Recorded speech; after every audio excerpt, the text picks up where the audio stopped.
You guys know all about passports, right? I mean, it's a basic prerequisite for traveling and it's mandatory. I don't believe that there's anything wrong with that. And, since it doubles as an ID, it's something that many of us need to have in our lives. But how would you guys feel about a vaccine passport? Basically, a passport that shows your vaccination status and it will be used to travel domestically and internationally. This is something that the World Health Organization seems to be pushing towards, and it's not just here in the United States. They're pushing for global vaccine passports. No one's going to be exempted here. And if you guys remember the CA Plus treaty that may give the WHO the power to mandate lockdowns and vaccines and even the surveillance of the general public, then you'd know that they mean business. You know who else means business? The World Economic Forum when it comes to 15-minute cities. In theory, sounds amazing, right? Everything you need within a 15-minute walk, but what happens when you're limited to that walk? What if you can't go past that point? Does that still sound like a good idea? Comment a quick yes or no on that one. Now, before I continue, please take a second, drop a like for the video. It really helps out with the YouTube algorithm and for getting the word out to more and more people. And if you're in need of your daily dose of the truth when it comes to global happenings, the state of our economy, Social Security, SSI, SSDI, the housing market, the stock market, and what's going on in Washington, D.C. that affects our lives, our families, and our bank accounts, go ahead and subscribe to the channel. And if you own a home, make sure your home is protected. Get your free home warranty quote. There's a link down below in the description of this video. It only takes like 15 seconds. Let's take a trip down memory lane to the year 2005 when the International Health Regulations, a legally binding agreement of 196 countries to build the capability to detect and report potential public health emergencies worldwide, end quote, when that was introduced. Now, I found this on their website. It says, quote, our global programs are run by world leaders in epidemiology, surveillance, informatics, laboratory systems, and other essential disciplines, end quote. Now, call me paranoid, but I don't like hearing the mix of world leaders and surveillance all in the same sentence. But just how far would the World Health Organization have control over our information? Wait, let me rephrase that. Just how far would the WHO have control over us? Well, a quick Google search to look for this agreement showed this on Article 18. Okay, so if we look at Article 18 pertains to travel, as you can see the top part that's about recommendations with regard to people, baggage, cargo, and stuff that we send out. Now, if you're a person of interest, here are just some of the details that the WHO can review or require from you. Travel history, proof of medical examination, and any laboratory analysis, medical examinations, proof of vaccinations, have us placed under public health observation, quarantine us or enforce other health measures, isolate us, trace people we could have been with, refuse us entry into a country, which may include everyone we're with at the time, and even have exit screening or restrictions on us. This is in their document, guys. I didn't make this up. Now just imagine visiting a foreign country, arriving there, and being told to quarantine for an indefinite amount of time. Oh, you're on vacation? Too bad. You're getting detained here, and we're going to run multiple medical examinations on you just because we can. Now, they're using positive scripting when it comes to these passports, but the proof is right here. Here's one of the proposed drafts of this vaccine passport. Check this out. Quote, when a public health emergency of international concern has been declared for the purposes of entry and exit of international travelers in a scenario of voluntary vaccination using products still at the research phase or subject to very limited availability, vaccination certificates should be considered approved in accordance with the normative framework of the country of origin, including with reference to the model format of certification and the vaccination schedule, type of vaccine, and schedule, end quote. And of course, there are conditions for these documents. And it says here that the jab or other prophylactics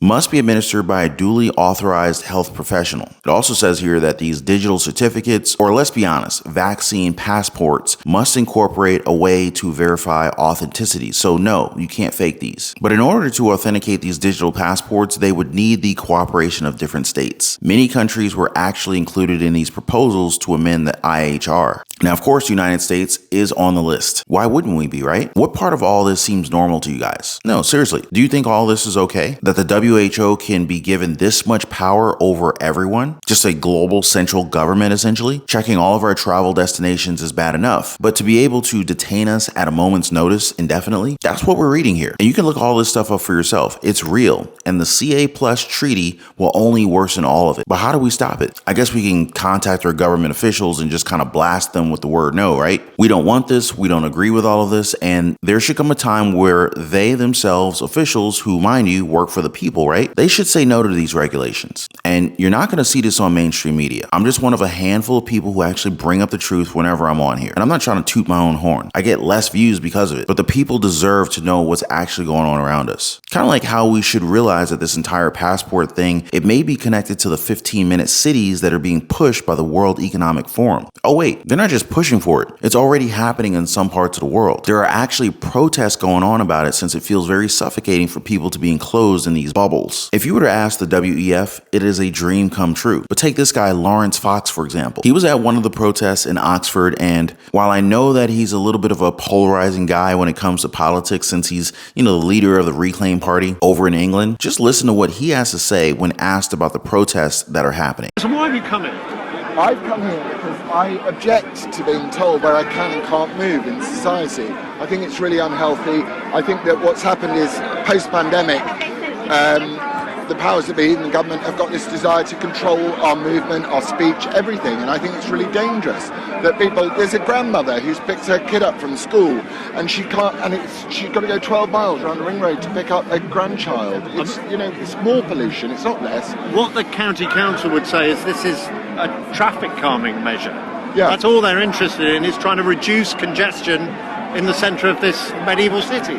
But why would a council get to tell a person, A, this city is mostly ridden by bicyclists. I spent 10 years working here. And B, why does the council have a right to tell someone where they can and can't travel? It shouldn't work that way.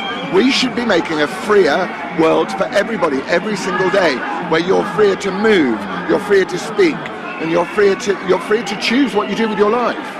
This isn't a conspiracy theory. This is happening. It's starting to happen across the world, and it's up to us to tell the people around us all about this. Now, you can choose to either share this video or share this message. Both will work fine for me, because I gotta be honest with you guys. Being in a world where we can be told where and where we cannot go, this is kind of terrifying. I mean, just think, what if your loved one lived beyond that 15-minute city and you'd have to have a particular passport just to get through this limitation? I mean, just thinking about that almost just pisses me off. I don't know, guys. Am I worried about something that doesn't even warrant all this fear? Or is it something that we should all oppose?